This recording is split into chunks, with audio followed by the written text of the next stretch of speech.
Unleashing the Dogs of War, Understanding Shakespearean Phrases. Hello, dear viewers. Today we're diving into a fascinating phrase from the English language, dogs of war. This expression has a rich history and is used to convey a powerful image.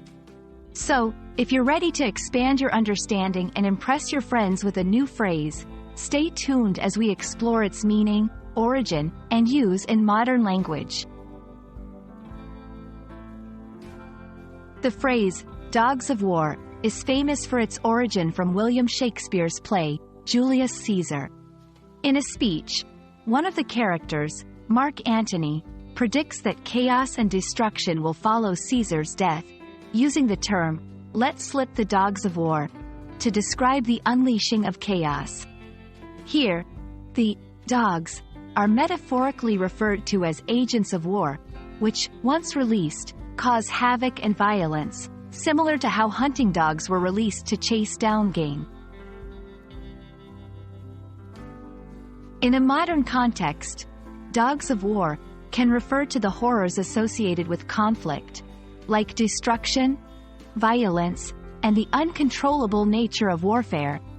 It's a symbolic term that represents the unleashed forces of war, including soldiers, weaponry, and all the accompanying suffering.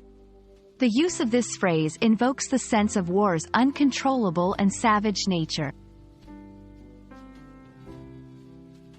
You can use dogs of war in everyday conversation to describe a situation that has the potential to become chaotic or to refer to the aftermath of a decision that leads to turmoil.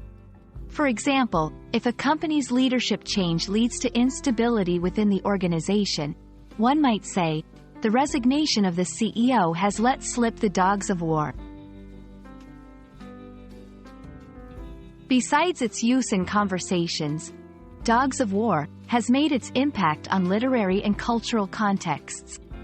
It is often used as a title for books, movies, and articles about war and conflict. Its evocative imagery continues to influence how we talk and think about the chaos of war and its consequences. And that's a wrap on the phrase, dogs of war. We hope you found this video enlightening and that it adds depth to your understanding of English phrases with Shakespearean roots. Remember, language is not just about words. It's about history, culture, and the power of literary influence. Until our next video, keep learning and keep exploring the richness of the English language. Goodbye for now.